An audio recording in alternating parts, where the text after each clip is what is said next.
vou fazer uma amostra de alguns produtos que eu desenvolvi aqui em casa para o ensino de física.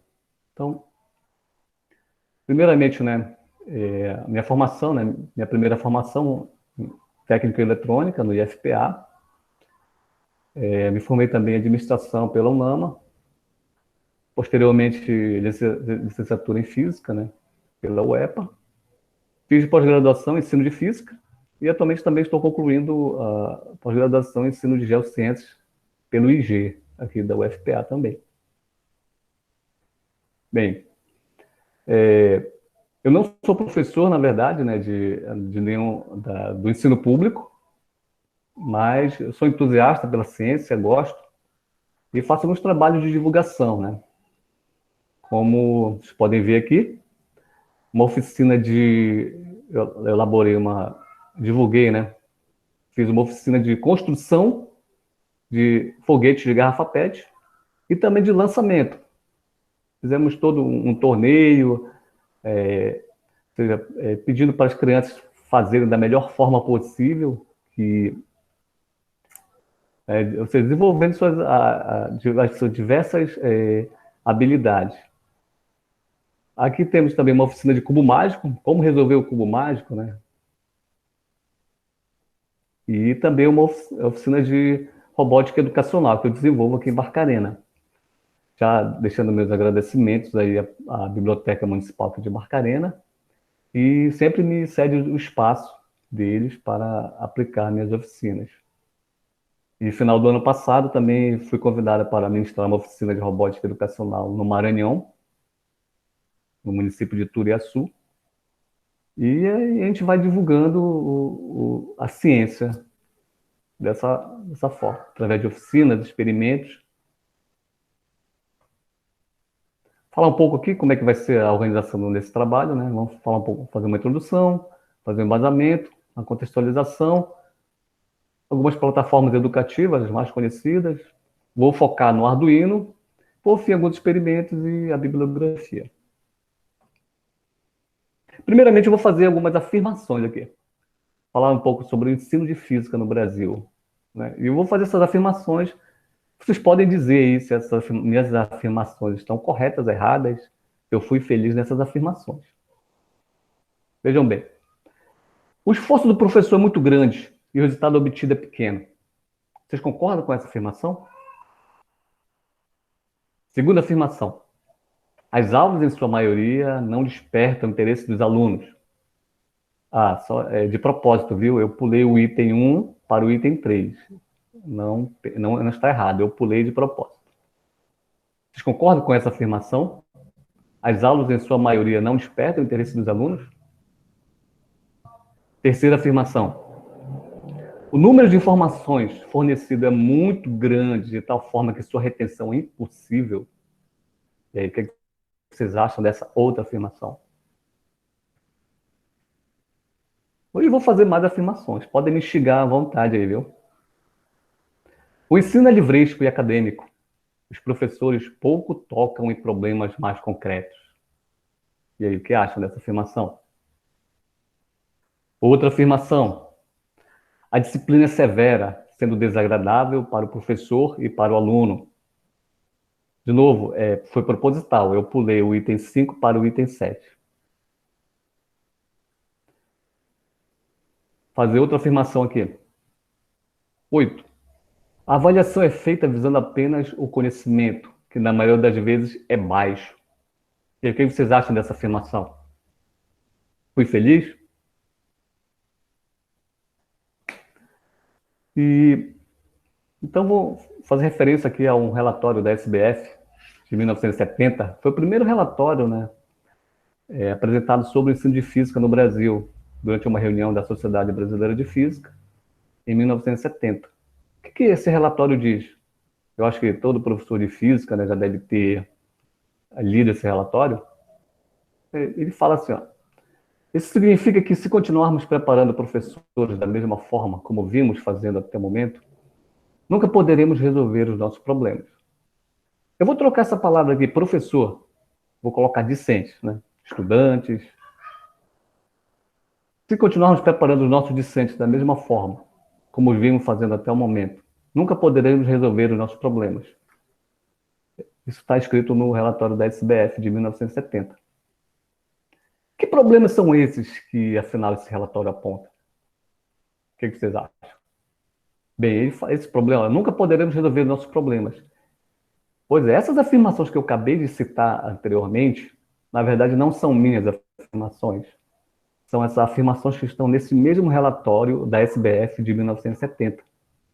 Então, eu coloquei mesmo só para motivar, para trazer essa discussão. E essa preocupação já se observava desde a década de 70. E aí, eu apenas transcrevi o que está, essas afirmações que eu fiz anteriormente, eu transcrevi igualmente como está no relatório e coloquei aqui. E exatamente são esses problemas que esse relatório aponta. E hoje, como é que vocês acham? Será que mudou alguma coisa desde a década de 70? Marco Antônio Moreira, né, num artigo que ele fala sobre aprendizagem significativa, o que é aprendizagem significativa, olha, bem recente, 2010, então ele fala exatamente num trecho que ele fala sobre ensino de física, ele explica, ele nos dá também uma visão de como é que é o ensino de física atualmente.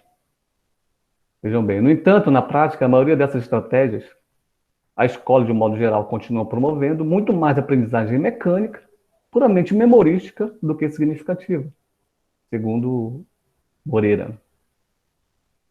Então, a gente pode concluir, né, que pouca coisa mudou, né, sobre o ensino de física no Brasil, né.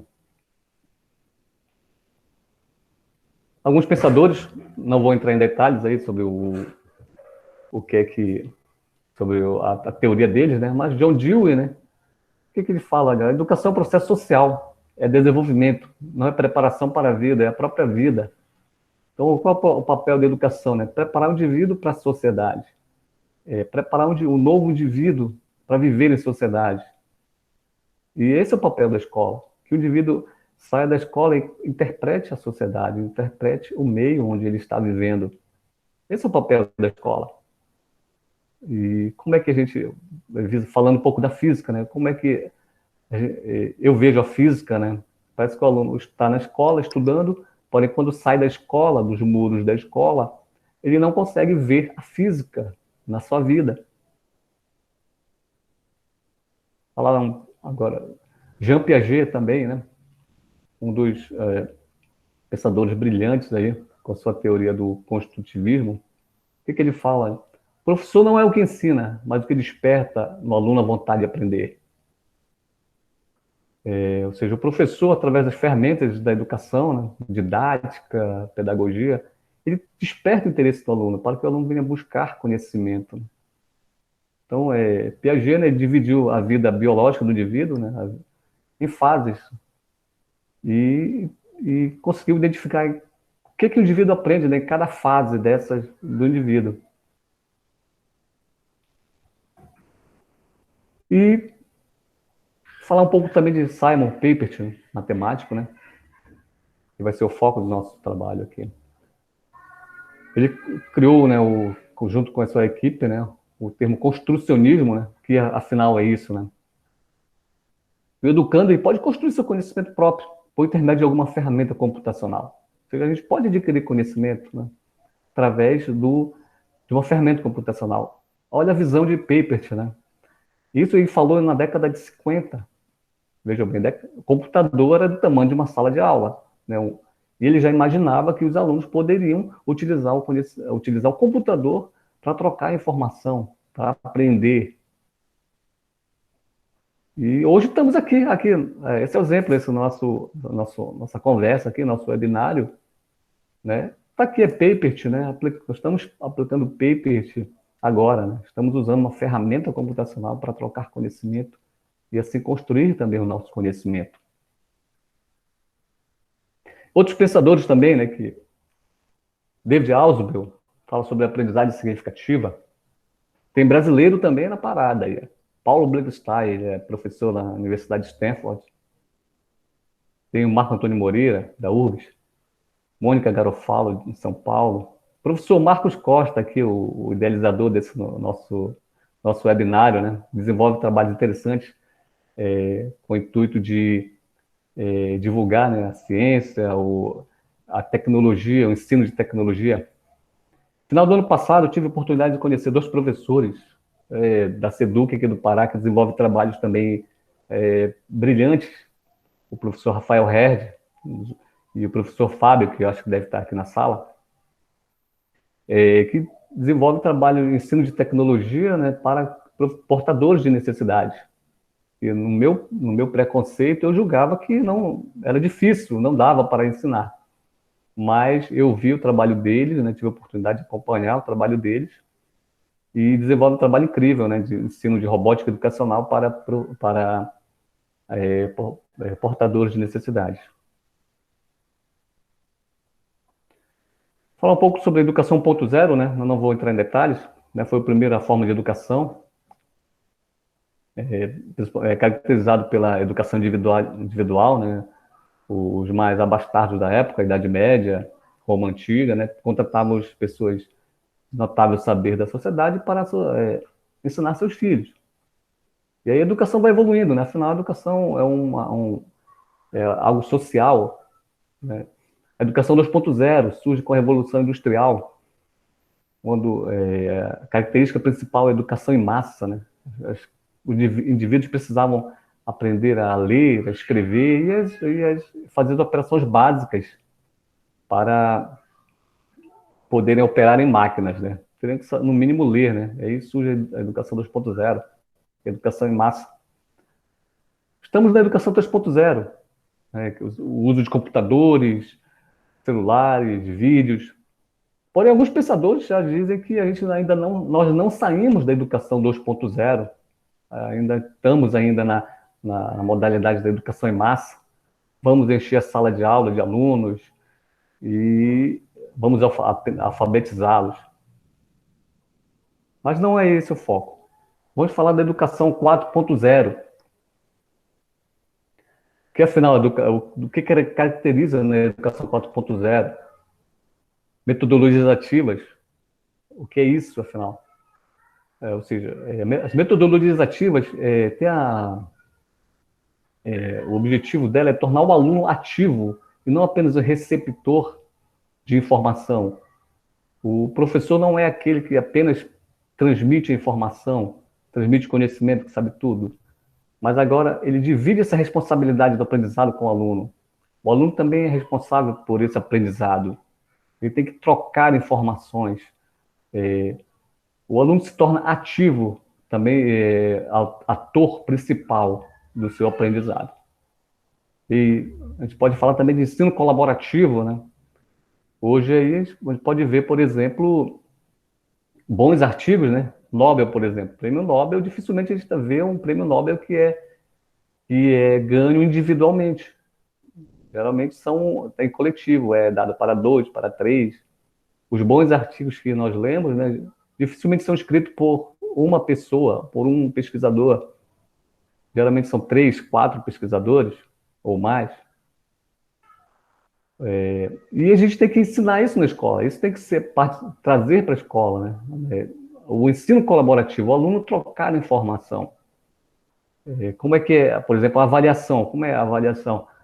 O aluno senta na cadeira, baixa a cabeça e faz a prova. Se colar, leva zero. Não é isso? Mas não é assim que é o aprendizado, né? O aprendizado é colaborativo. O aluno precisa trocar a informação. Vamos falar também da filosofia maker, né?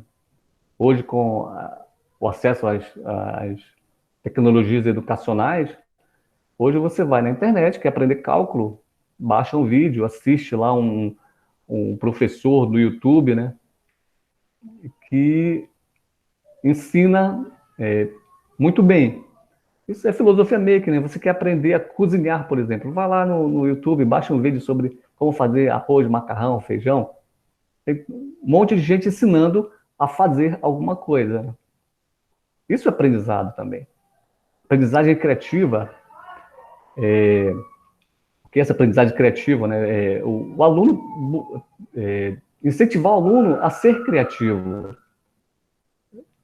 Tem um learn to doing, ou seja, o aprender fazendo. Pedir para o aluno fazer. robótica educacional, eu faço trabalhos com robótica educacional, né, e a gente sempre desenvolve grupos, né? O aluno aí tem que formar grupos e nesse grupo ele vai trocando ideias, trocando informações, um responsável pela parte elétrica, outro responsável pela parte mecânica, outro responsável pela divulgação, e no final todo mundo junta seus trabalhos e tem que funcionar, né? Ou seja, é todo mundo trabalhando em prol de um objetivo. E a tecnologia EAD, que é agora que nós estamos, né, fazendo agora aqui, a educação à distância. Falar um pouco sobre as plataformas educativas, né, que faz parte aí um dos pilares da educação 4.0, né? O professor Marcos aí já me indicou o Mini Maker Lab, também muito, muito bom esse projeto. Plataforma Picache, Maquei, Modelix, eu tenho a Modelix, muito bom. PIC, infelizmente está restrito ainda ao ambiente acadêmico, industrial. Raspberry Pi, muito bom também, poderoso essa placa, essa plataforma. Lego, o Arduino que eu vou focar, né? O Lego e o Arduino. E existem diversas outras plataformas aí que podem ser utilizadas no ensino. Falar um pouco sobre a plataforma Lego, né? Lego Mindstorm, que é a plataforma mais atual da Lego, de robótica educacional. Bem, ela foi desenvolvida, né, em parceria com o MIT. O Lego procurou o MIT. O Lego vendo essa necessidade, né, do ensino de robótica e tecnologia, procurou o MIT para então desenvolver algum projeto nessa área. Adivinha? E quando o MIT chegou lá, o Lego, né, os gerentes do Lego, elas chegaram no MIT trazendo essa proposta. Quem é que trabalhava lá? Exatamente o senhor Seymour Papert, que citei anteriormente, né? Então aí, Seymour trabalhou como consultor da Lego. E aí passou o tempo, desenvolveram a plataforma Mindstorm. Mindstorm, que é em referência ao principal livro conhecido do Seymour, que é Mindstorm, Children, Computer and Powerful Ideas. Vejam a visão do Seymour, né? Já na década de 50. Crianças, computadores, ideias poderosas. Mesmo um visionário da educação. Então, a primeira versão da Lego foi lançada em 2006, a Lego RCX. Depois veio a Lego NXT. Hoje temos a Lego Mindstorm EV3. E oferece uma estrutura de apoio mundial. Infelizmente, um dos pontos fracos aí do Lego, né, é o preço. Ainda, infelizmente, é pouco acessível ainda. Essa plataforma Lego Mindstorm EV3, você não compra por menos de R$ 5.000 um kit. E quem é que vai comprar R$ 5.000, né? Um produto de R$ 5.000 e dar para o seu filho brincar? Então ainda é de difícil aquisição ainda. Por fim, vamos falar do Arduino, que vai ser o foco do nosso trabalho, né? O Arduino foi lançado em 2005 por Massimo Banzi, seus parceiros da Itália, né? Segue a filosofia open source e software livre. O que é isso, né? O open source, que é todo o código, né, de programação do Arduino, todo o software dele é livre. Você pode ir lá no site do Arduino, baixar o software e modificar esse software de acordo com como você queira, né? Claro, conhecendo programação. Você pode modificar esse software. Todo aberto ele. E hardware livre também. Ou seja, todo o esquema, toda a montagem eletrônica é livre. Você pode baixar o Arduino, fazer a sua placa, seu próprio Arduino. E eles criaram com o intuito de difundir o ensino maker nas escolas da Itália. E hoje é um fenômeno mundial aí. Tem uma rede de apoio mundial também. O principal ponto forte do Arduino é o barato, né? Muito barato, em torno de um kit a gente compra por menos de 150, R$ 200, um kit que dá para fazer bastante experimentos. Então, entrando especificamente no Arduino. O Arduino, vou falar especificamente aqui das portas, né? As portas digitais e as portas analógicas. O que são as portas analógicas? Se você quiser medir uma informação analógica, controlar uma informação analógica, né? O que é uma informação analógica? Temperaturas, resistência, luminosidade. Eu tenho que conectar nessa porta analógica, essa informação analógica. E as portas digitais, se você quiser controlar alguma informação digital, entrada ou saída digital. O que é uma informação digital? São aquela informação que varia em números inteiros, ou seja, 0 ou 1, positivo ou negativo. Não, desculpe. 0 ou 1, alto, baixo, ligado, desligado. Isso é uma informação digital. Ela varia em números inteiros, números discretos. Enquanto que as portas analógicas, não, elas são contínuas. Aqui um exemplo. A informação digital, né, ela é uma escadinha em vermelho, ela varia em números inteiros. Enquanto que a informação digital é essa onda aí, essa senoide aí modificada. Por exemplo, o que é uma informação? A natureza geralmente é analógica, né? Temperatura, luminosidade e diversas outras informações são analógicas. O que é uma informação digital? Uma porta, por exemplo. Uma porta só tem dois estados, aberto e fechado. Uma lâmpada, ela só pode estar ligada ou desligada. Então é isso, a diferença entre analógico e digital. Então, Arduino, como é que, então, que nós programamos o Arduino? Nós podemos programar através da linguagem de texto estruturado, né? Que é essa primeira imagem aqui em cima. Programar através de texto. Ou poder, não sei programar linguagem C. O Arduino também pode ser programado em diversas linguagens, né? Pelo MATLAB, a linguagem C, Python. Existem diversos emuladores aí para o Arduino. E tem a linguagem própria do Arduino. Mas aí, a maioria das pessoas não tem esse conhecimento de linguagem de programação, não é ensinado, né? Geralmente nós vemos apenas nos cursos superiores. Mas aí, o MIT também desenvolveu uma linguagem bem mais fácil, né? Visual, que é a linguagem em blocos. Aqui é o Scratch. Nós podemos programar o Arduino em linguagem de blocos. Esse bloco bem aqui que vocês estão vendo é o mesmo código que esse texto aqui em cima vai fazer. Aqui está escrito em texto no bloco de cima, em texto, enquanto que aqui embaixo é o mesmo código, porém em linguagem de blocos. Vejam bem como é bem reduzido, mais simples. É o projeto Blink, que eu vou falar mais na frente dele. E o Arduino, ele funciona sozinho? Não, o Arduino ele precisa de shields, nós chamamos de shields, né?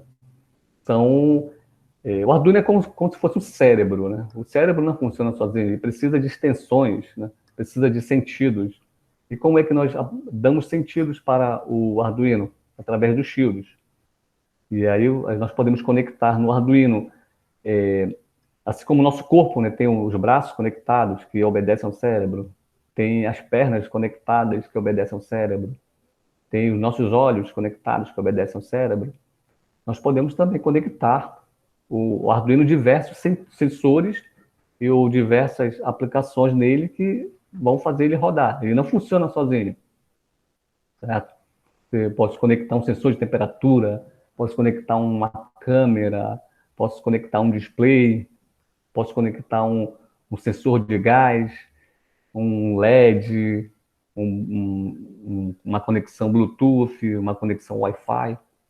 E assim existem diversos shields que nós podemos conectar no Arduino para que ele execute a função que a gente queira. Primeiro experimento, então.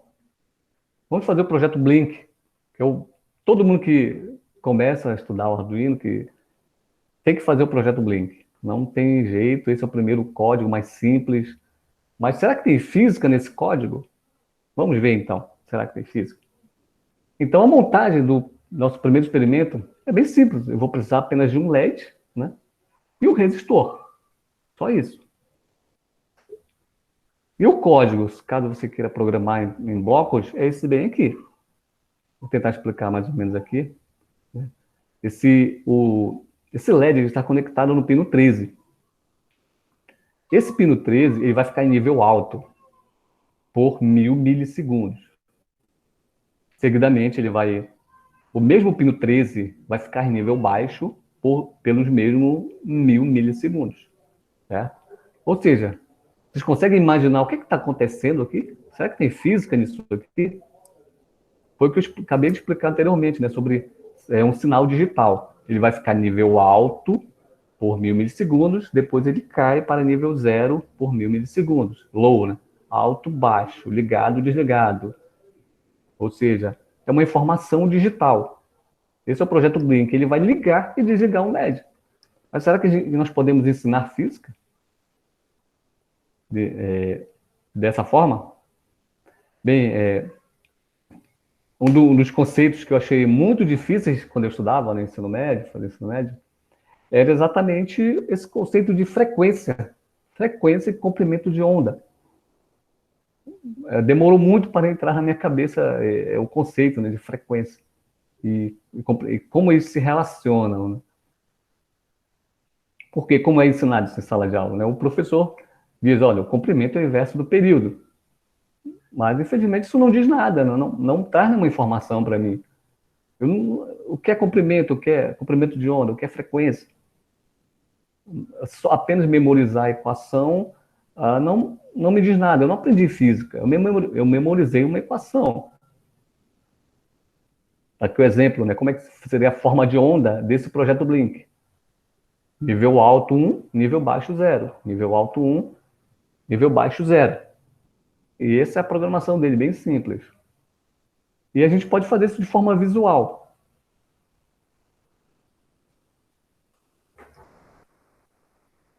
Vocês estão vendo aqui? Conseguem ver? Alguém responde aí?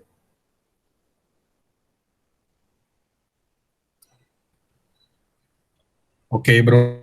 Estão vendo, professor Marcos? Ou seja, esse LED aqui, ele está oscilando, né?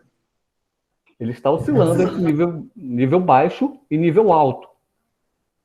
Durante um segundo, 1000 milissegundos, ele está em nível alto, 1000 milissegundos, ele está em nível baixo. Ao invés de você apenas mostrar, dizer a equação, escrever no quadro a equação, aqui existe o aluno está vendo o ciclo ocorrendo aqui. E aí peça para o aluno, calcule a frequência. Como é que ele vai calcular a frequência de oscilação? Aí sim, vem a equação. E aplicando, né, já que são 1000 milissegundos ligados e 1000 milissegundos desligados, qual é o período dessa onda? Né? É 2 segundos. E aí, ou seja, essa oscilação desse LED está oscilando em meio Hz. E aí tem vários exemplos que nós podemos fazer só com esse LED piscando aqui. Ou seja, o aluno está vendo a vibração, né, a oscilação da frequência, o período. Assim como também nós podemos tirar esse LED, por exemplo, né? Tirar não, conectar um buzzer, né? Uma buzina. E essa buzina vai, ao invés de piscar, ele vai emitir uma onda sonora de meio hertz. Peça para o aluno variar esse período aí. O que acontece, né? Coloque para uma frequência de 1 Hz, 2 Hz, 3 Hz.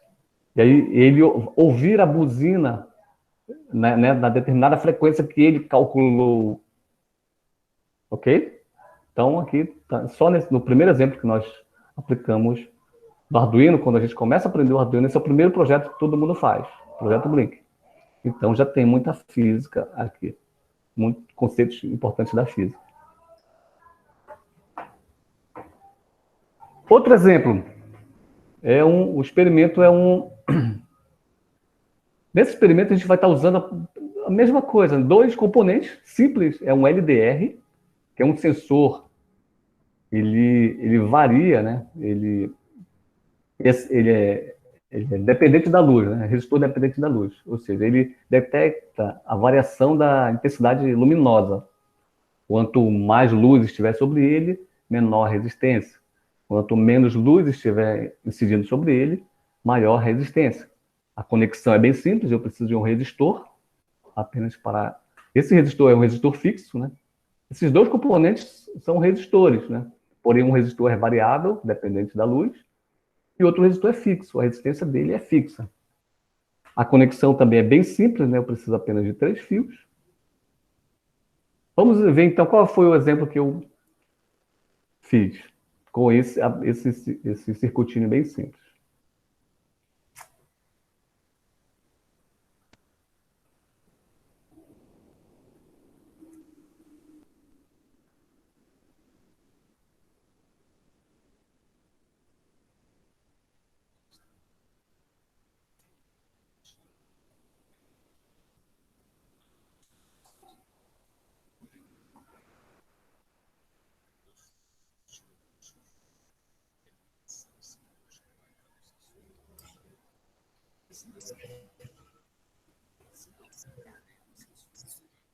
Esse vídeo tem áudio, Bruno? Tem. Eu estou ouvindo aqui o áudio. Tá baixo pra gente. Tem como dar uma amplificada?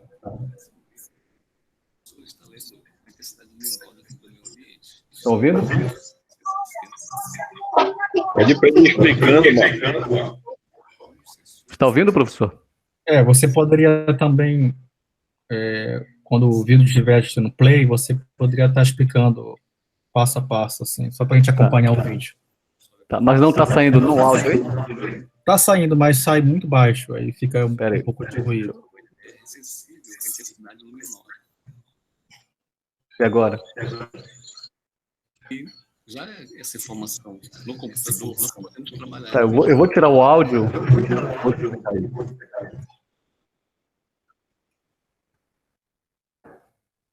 Exatamente.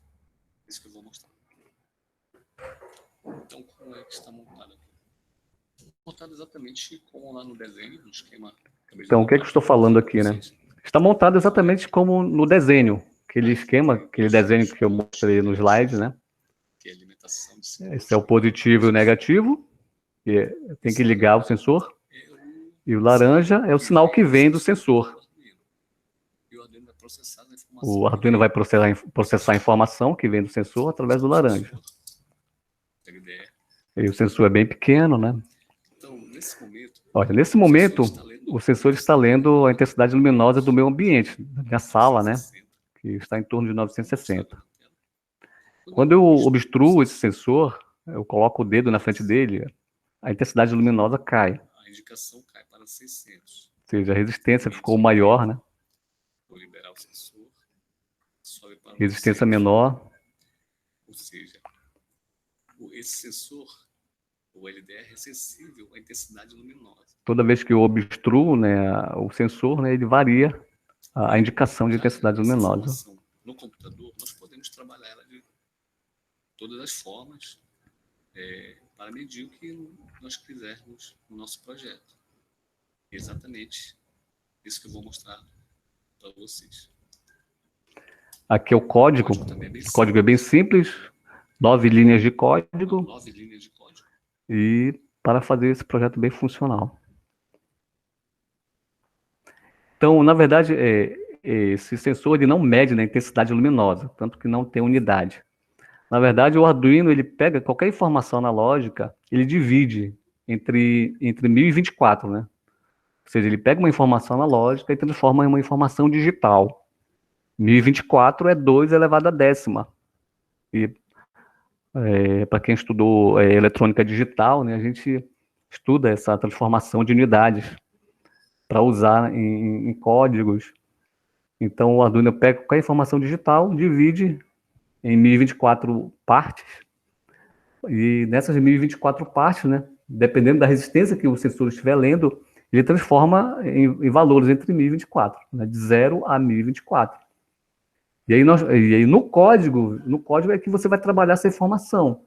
É um dado, na verdade, né? Você tem um dado, e no código, você aplica o modelo físico, o modelo matemático que você quer usar no teu projeto, para que ele transforme essa leitura que o sensor está fazendo numa informação, num dado que você quer retirar do teu experimento. Ok? Então, na verdade, esse valor lido não é a intensidade luminosa, é apenas uma informação que o Arduino te fornece, que ele recebe do sensor. E Bruno, antes de Oi. irmos para o vídeo 2, tem uma pergunta aqui referente ao vídeo 1, do professor Carlos Alberto. Eu Certo. posso fazer a pergunta e você responde? Porque se for lá para Pode. frente, no PowerPoint está feito na placa protoboard, né? No teu protoboard. E no vídeo não está na placa. Poderia explicar melhor isso? Ah, tá ok, verdade, verdade. Na verdade, mais na frente tem um outro projeto, né? Eu monto direto na placa, né? Tá. Bem aqui, as linhas verticais, por exemplo, são os pontos, eles estão em curto, né? Esses pontos, né, da protoboard, eles estão em curto, essas linhas verticais. Tudo que tiver conectado aqui na vertical significa que são pontos equipotenciais. Todos os pontos que estiverem na horizontal aqui são pontos diferentes, né? Então, por exemplo, esse resistor bem aqui, o resistor fixo, está conectado em pontos diferentes. Ele está na horizontal. Então, eu estou aplicando aqui nele, ó, e vem o fio vermelho, que é o 5 volts, e aí vem o fio amarelo. São pontos diferentes. Vou ter 5 volts aqui. O LDR também é a mesma coisa. Eu tenho o fio preto, né? Que é o negativo, o GND. Como ele está na horizontal aqui, são pontos diferentes. E aí tem o sinal, que é o amarelo, é a porta analógica a zero. Como eu estou medindo um sensor analógico, né, que eu quero medir intensidade luminosa, é uma informação analógica, então eu tenho que conectar na porta analógica. Então, basicamente é isso, né? Na vertical aqui, nessa posição vertical, os pontos estão em curto, eu posso conectar qualquer ponto aqui na vertical, eles vão estar no mesmo potencial. Se eu conectar na horizontal, eles vão estar em pontos diferentes. E vou ter uma diferença de potencial na horizontal. Conseguiu explicar aí? Vamos para o vídeo 2, então. Já é a aplicação, já o projeto realmente feito. Vamos ver como é que se comportou o nosso projeto. Então, voltando para o nosso projeto, o que é que nós vamos precisar nesse nosso projeto? Um tubo de 35 centímetros. Bem, nesse projeto tem um tubo de 35 centímetros. Seja maior, seja 1 metro. O ideal é que seja 1 metro, 1,5 metro, mas exatamente para na minha tela, né? Para vocês visualizarem melhor, né? Eu fiz menor de 35 centímetros. Mais um pedaço que a gente vai precisar depois. E uma esfera. Pode ser uma peteca também, qualquer esfera. Facilmente a gente pode adquirir aí nas lojas de materiais de construção. Então, como é que está conectado? Então aí, tem um sensor LDR no início do tubo, olha. Bem no início, tá? Eu furei o tubo e coloquei o sensor. E tem um outro sensor. Na outra extremidade tem outro sensor. São 2 sensores, no início e no fim do tubo. Soldei os fios, né, as conexões. Eu fiz bem exposto, que é para vocês verem como está feito. Então fiz bem exposto para vocês verem, né, que como é feito. Mas você pode conectar colocar dentro de uma caixa, deixar bem embutido. E o plug também. O plug aqui tem os fios, positivo e negativo, e a saída dos sensores. Como eu estou utilizando 2 sensores, né, são 2 pinos também. Eu vou precisar de 4 pinos, porque são 2 sensores e 2 de alimentação. Esse plug encaixa perfeitamente já no Arduino, exatamente para não ficar se atrapalhando, né, com um monte de fios, vários fios. Então vamos para o funcionamento. Como é o princípio de funcionamento dele? voltando aqui para o nosso experimento. Aqui já é a aplicação dele. Já montado aqui o nosso experimento, como é que ele funciona. Porque no primeiro sensor, que está no início do tubo, né, nós Então, vamos interromper a luz. eu vou passar o dedo, né, no sensor que passa no início, no sensor que está no início do tubo. Esse é um contador. Então, toda vez que eu passo o dedo ali, né, interrompo a luz, o software começa a contar tempo, dispara um contador. Quando eu toco no segundo sensor, o software ele interrompe a contagem que foi iniciada pelo primeiro sensor. Então, qual foi a informação lida aqui? O software me mandou a informação da variação do tempo. 4,75 segundos. Eu demorei para acionar os dois. Se a gente fizer esse cálculo aí, eu vou ter uma velocidade de 0,7 metros por segundo. E agora vamos, então, usar a nossa esfera. Vamos ver o que o software vai ler.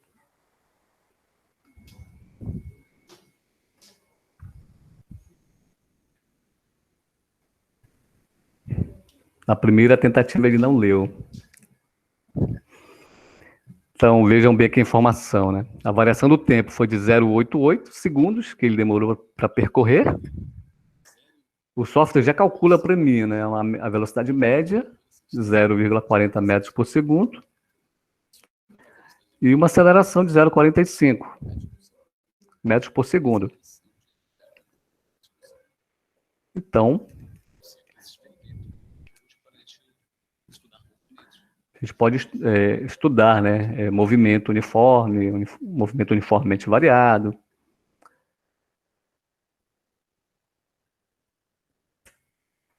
E vamos para o vídeo 3 aqui.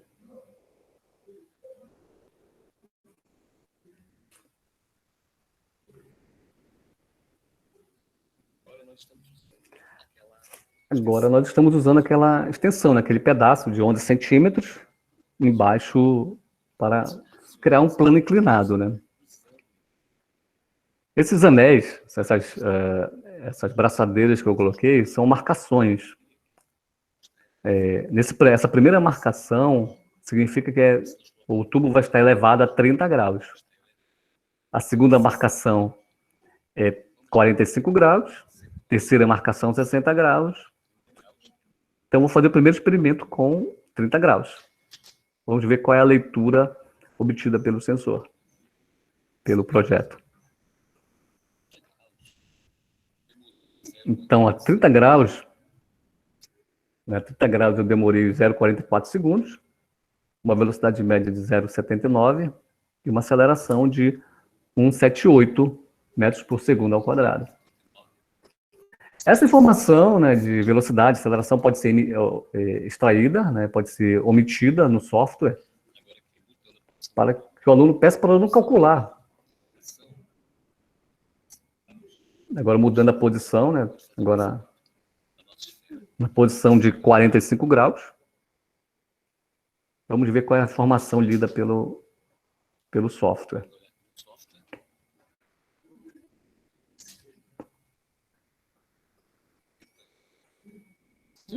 Então, vejam bem, agora a 45 graus, eu demorei 0,33 segundos, com uma velocidade média de 1,05 metros por segundo e uma aceleração de 3,16 metros por segundo.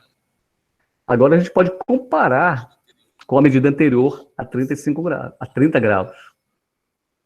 Podemos observar o tempo em 30 graus é maior que o tempo em 33 graus.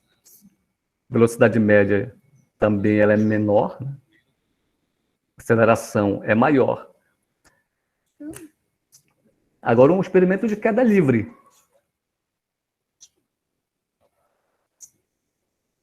A 90 graus, podemos analisar um movimento de queda livre.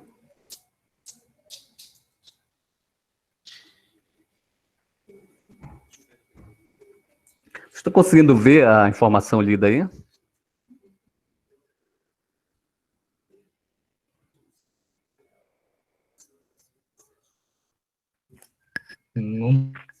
Muita nitidez, Bruno. Não? Tá plotado aqui, eu plotei numa tabela aqui. Então, vocês viram, né, que nós podemos utilizar esse simples projeto, né, com 2 LDRs, criar um projeto bem interessante e funcional. Como eu falei, né, nesse projeto eu usei um tubo de 35 centímetros, mas o ideal seria que fosse maior, de 1 metro e meio, mas ele me deu resultados bem interessantes, né, bem confiáveis, eu fiz o cálculo, né. Então, para o primeiro lançamento, olha, eu gastei um tempo de 0,88 segundos, né. Para o segundo lançamento, que foi a 30 graus, né, a minha variação de tempo foi 0,44 segundos. A 45 graus, eu gastei um tempo de 0,33 segundos. E um lançamento de 90 graus a 0,21 segundos. Então, aqui já podemos fazer algumas conclusões, né? Esses valores de velocidade, por exemplo, a gente pode omitir no software, tirar essa linha de código, para que o software mostre apenas o tempo. Então, a velocidade, a gente vai pedir para o aluno calcular, né? Vai medir o tamanho do tubo, aí eu tenho o tempo, eu calcule a velocidade.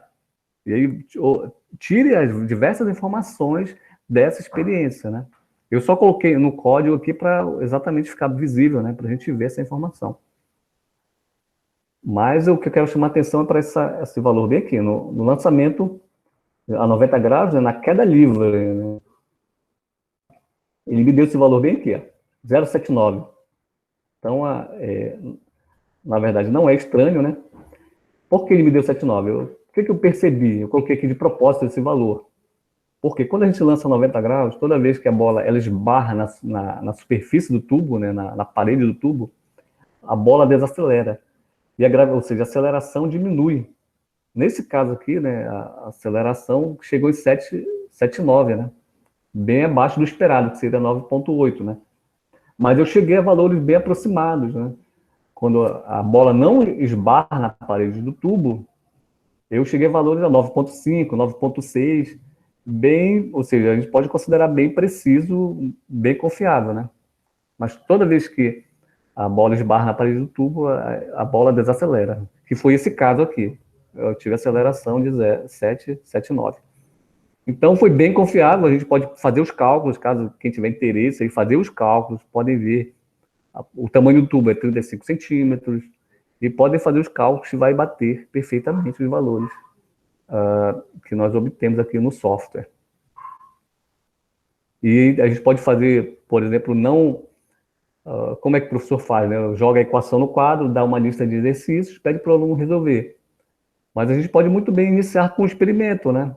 Não, o aluno faz o experimento e ele tenta deduzir, né, lá a famosa experiência de Galileu, né, de planos inclinados de Galileu, para que o aluno mesmo possa deduzir a equação, né, do movimento, a equação que modela esse movimento.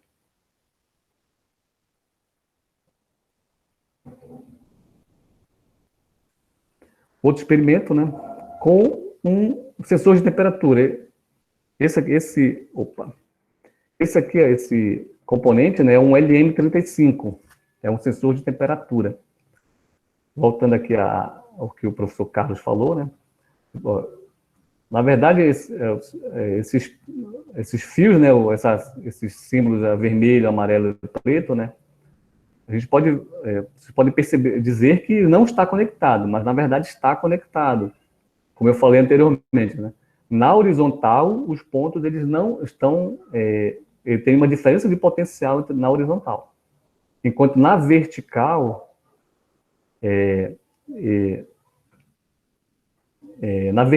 na horizontal eles são equipotenciais, são pontos equipotenciais na vertical. Ou seja, esse ponto vermelho bem aqui, esse fio vermelho, ele está conectado com o primeiro terminal do componente aqui. Porque toda essa linha aqui na vertical, ela está em equipotencial.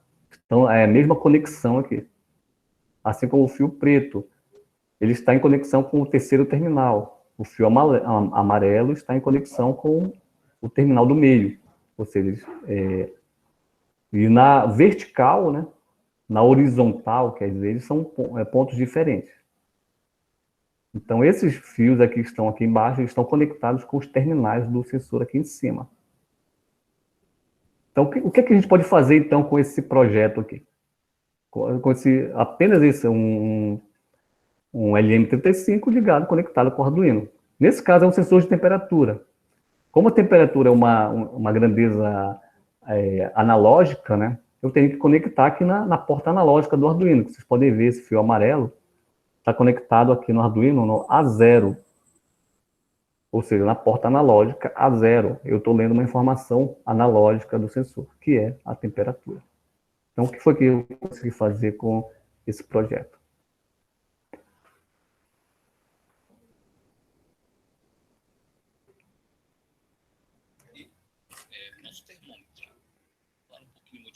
Então, aqui eu já modifiquei, né? Na verdade, eu não usei só o LM, né?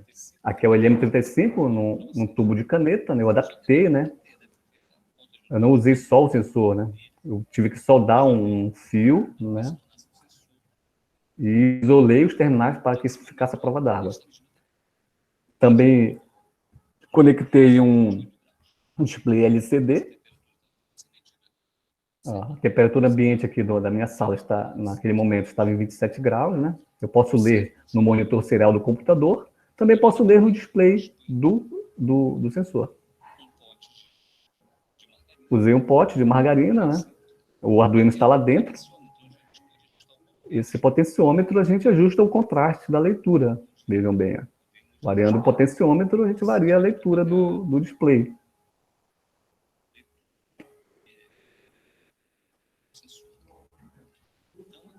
Então, como é que a gente pode usar em sala de aula, né? O professor pode montar rapidamente, o aluno pode montar. Então, pedir para os alunos medir as temperaturas, né?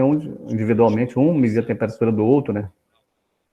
Suponhamos que eles não saibam, né, que a temperatura corporal. Daí pedir para eles compararem a temperatura. Nesse caso, eu estou medindo a temperatura da minha mão, né? Olha a temperatura se elevando. Podemos fazer perfeitamente equilíbrio térmico, né? Fazer aquela experiência do equilíbrio térmico. Pegar líquidos a temperaturas diferentes, misturar e, ao final, pedir para o aluno calcular, né, a temperatura de equilíbrio desses dois líquidos e, por fim, a gente faz a experiência para comparar se a experiência condiz, né, com a realidade, né, o princípio físico.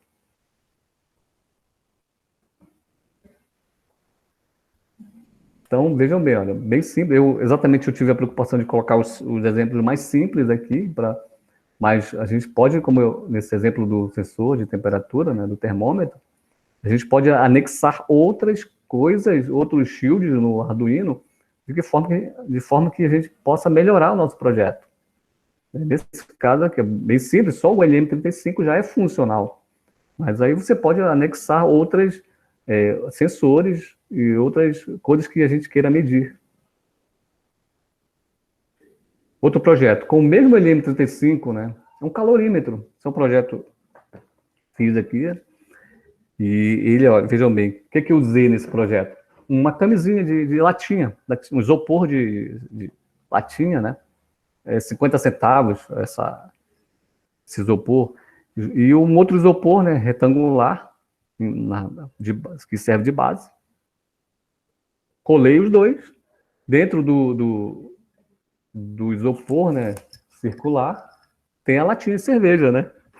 O isopor, ou seja, já que a latinha cabe perfeitamente dentro do isopor, melhor nasceu para ele, né? Eu só cortei a tampa da latinha e coloquei dentro do isopor, aqui dentro, né?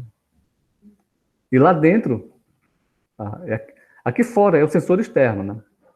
O calorímetro, né, vai medir essa variação de temperatura entre a temperatura externa e a interna. Então, eu preciso de um sensor externo, que está bem aqui, ó, o LM35,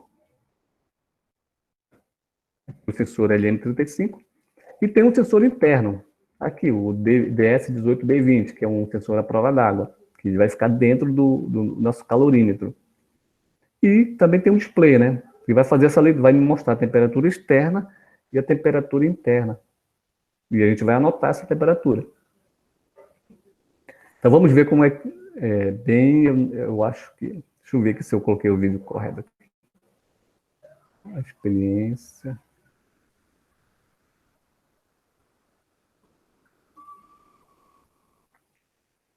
Só explicando, né? O calorímetro, para que serve o calorímetro, né? Para medir a capacidade térmica de objetos, né? A gente pode... Nesse caso, eu coloquei água só mesmo para a gente verificar a temperatura. Vejam que a temperatura aqui, a temperatura interna está caindo de 13 graus. O sensor externo, né, está indicando 53 graus, né? Ele está descalibrado. Na hora que eu gravei o vídeo aqui, eu não reparei que ele estava descalibrado. Mas ou seja, o LM35 aqui, ele está marcando 54 graus. E é só apertar o botão de reset do Arduino que ele volta à leitura normal. Eu não reparei isso. E a temperatura interna está caindo, que é exatamente o sensor interno, o DS, está lendo a temperatura interna. E aí, como é que a gente faz isso? A gente vai colocar um corpo que a gente não saiba a capacidade térmica dele, né? Um pedaço de ferro, alumínio, vidro, madeira, né? E aí misturamos com água.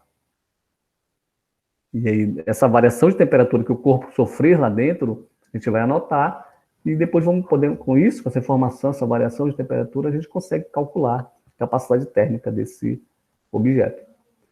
Aqui em cima tem um motor, aqui na tampa, né? É o agitador, é uma hélicezinha, né? Um motor acoplado a uma hélice.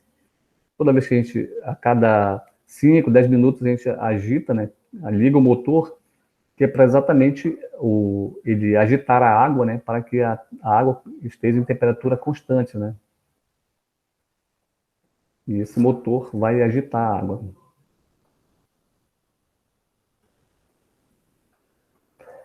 E, bem, aplicando, né, no caso do calorímetro, né, aplicando a lei zero da termodinâmica, né? O que é que diz a lei zero, né?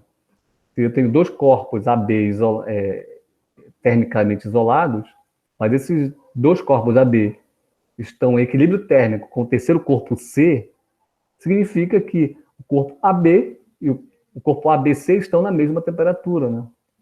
Resumindo tudo isso, que é trocas de calor num sistema num sistema termicamente isolado, né? Zero. Não há perdas nem ganhos de calor no sistema termicamente isolado, né? Conservação da energia térmica. Ou seja, a quantidade de calor 1 mais A2 é igual a zero. Então, aplicando a nossa fórmula, né, conhecida, né, que macete aí, dos professores de cursinho, né? Eu não gosto muito de macete, mas assim, a massa da água, eu posso saber? Posso. Você pode muito bem medir a massa da água, né? A capacidade térmica da água, eu sei? Sei. É 1. A variação de temperatura, eu sei? Sei. Vai ser medida no termômetro, né? No display. A variação de temperatura a gente calcula que é mostrado no display. A massa do corpo estranho que eu colocar dentro do calorímetro, eu sei? Sei. É só pesar. Pesar, você tira a massa dele, né? A capacidade térmica dele, eu sei? Não sei. A gente vai calcular. E a variação de temperatura que o corpo estranho TX sofrer dentro do calorímetro, eu sei. Então, né, aplicando aí regrinhas da matemática, a gente consegue calcular, então, a capacidade térmica de qualquer objeto usando calorímetro. Então, bem simples também, 2 sensores, bem funcional, né? E muito bom aí para ser usado nas aulas de termologia. Outro exemplo é um sensor ultrassônico também, bem simples, Arduino e sensor ultrassônico. O nosso outro experimento, né? Vou mostrar o funcionamento para vocês, né? Essa aqui é a configuração básica e mais simples possível que a gente pode fazer com esse sensor. Como eu expliquei anteriormente, né? Mas aí você pode acrescentar funcionalidades a esse teu projeto. Eu só vou mostrar o funcionamento, né, dele aqui, como é que ele funciona.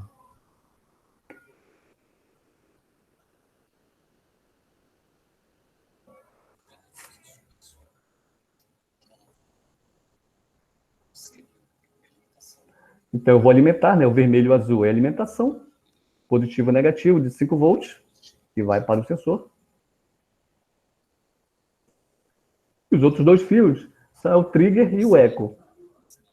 O trigger que dispara, né, o sinal para o sensor, e o laranja é o eco, que recebe o sinal que vem do sensor. Um fio dispara o sinal, o outro fio recebe esse sinal, é o eco. Então, esse é um sensor ultrassônico, ele emite um ultrassom, claro que nós não vamos ouvir, mas podemos muito bem estudar as propriedades do som com esse sensor. Propriedade de reflexão, enfim, diversas aplicações que a gente pode fazer com esse sensor. Nesse momento, coloquei, né, a distância do meu computador, que é 25 centímetros. Quando eu viro para cima, ele mede a distância da mesa para o teto, né? Ou seja, ele emite um som, o som bate no obstáculo qualquer, né, e esse som retorna. Então, o sensor vai captar esse retorno, né? Ou seja, uma equaçãozinha básica aí, né, de velocidade média, que é aplicado dentro do sensor. Então, essa distância, 6 centímetros do meu monitor, vou afastando, 10 centímetros, 2 centímetros. Então, essa é a aplicação mais simples possível que nós podemos fazer, né? Uma trena digital, mas aí podemos também, depende da ideia do professor, da ideia do aluno, o aluno é que vai ter a ideia, como é que pode ser aplicado isso. Aí acho que você já está, a mente de vocês também já deve estar aí fervilhando de ideias que nós podemos fazer com esse tipo de sensor, né? Esse que eu falei anteriormente, né, sobre a educação 4.0, né? A aprendizagem criativa. O aluno vai desenvolver o projeto, vai buscar uma solução para aquilo que ele tem, né? O problema dele. Outra aplicação, né? Nesse caso aqui é um sensor, é um boné para deficientes visuais, né? Como eu acabei de explicar, né? O sensor ultrassônico, ele vai emitir um som, vai bater no obstáculo e vai retornar. Então, tem outro circuito lá dentro que pode ter um vibrador, um motorzinho, e que vai indicar para qual sentido, né, a pessoa deficiente tem que girar o corpo, né, tem que mudar a direção. Pode ser um buzzer, por exemplo, uma buzina, que toda vez que um objeto se aproximar dele, ele indica, né, toda vez que estiver a meio metro, esse sensor ele mede até 5 metros, né, a sensibilidade dele é até 5 metros, a captação dele. Então, a pessoa vai se aproximando de um obstáculo, então ele vai emitir um sinal para a pessoa percebe que existe um obstáculo à frente dele. Então, já tem projetos bem desenvolvidos, com essa tecnologia aí, e tem também diversas aplicações dele que nós podemos fazer. Esse aqui é um exemplo, esse foi um projeto do IFPA, que eu fui colaborador, de uma aluna da UFPA, a Gracilé, que ela fez uma luva ultrassônica, né? Ou seja, ao invés de ser um boné, ela fez uma luva, em que o indivíduo ele vai tateando, né?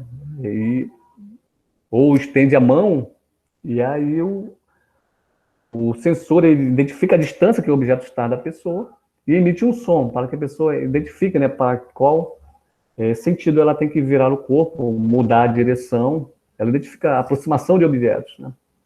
Então, bem interessante esse projeto da Gracileia. Jabaitetuba, ela. Então, é um protótipo aí para auxílio de deficientes visuais. E esse aqui, para finalizando, né? Por curiosidade, eu entrei no site da UFPA semana passada. Podem ver aqui, no dia 25, tá? Bem recente, né? Eu fui ver o calendário da UFPA lá, para ver o que tinham decidido sobre o retorno das aulas. Por curiosidade, a primeira informação que eu encontro, né, é essa aqui. Na primeira reportagem que aparece na minha tela é essa aqui. Uma tese de mestrado de uma aluna que ela desenvolveu. uma pesquisa da UFPA, desenvolve protótipos de medidor de gás metano de baixo custo. O que ela fez? Né? Usou a plataforma Arduino, aplicou um display e um sensor de gás. Lembra aquilo que eu falei? No Arduino você pode conectar diversas coisas nele. No caso, ela conectou um sensor de gás. E o sensor de gás é útil, né, como ela diz no artigo, né, para identificar vazamentos de gás, para ser aplicado em lixões, né, onde tem liberação de gás metano, e, no caso, desastres naturais, onde tiver liberação de gás. Então, esse sensor ele vai identificar a presença de gás metano no ambiente. É uma tese de mestrado aí da UFPA, usando o Arduino. Então, aí, nossas conclusões, né? Então, que existem diversas alternativas, né? E ferramentas computacionais para o ensino de física, para que o ensino seja mais prazeroso, mais motivante, cativante, né? E desperte o interesse do aluno pela física, pelo aprendizado, né? Afinal, a física é uma disciplina experimental, né? A gente tem que experimentar o mundo, medir a natureza. Você pode ser construídos diversos projetos de maneira rápida, fácil e barata, né, usando a plataforma Arduino. O professor, né, como motivador, trabalhar com despertar no aluno interesse, né, por projetos, fazer e estudar a física. E o indivíduo como protagonista, né? Isso é também um dos pilares da educação 4.0, né? Que o indivíduo ele resolva seus problemas, use seu conhecimento que ele aprende na escola, ou aquilo que ele é ensinado na escola, para resolver o problema da sociedade, coleta de lixo, animais na rua, enfim, diversas aplicações que o indivíduo, enfim, seja o protagonista, ele construa essa nova sociedade. Meio ambiente, o que a gente pode fazer isso para melhorar nosso meio ambiente, né? Esses são os pilares também da educação 4.0. Por fim, aqui, algumas referências. E obrigado a todos. Essa foi a apresentação.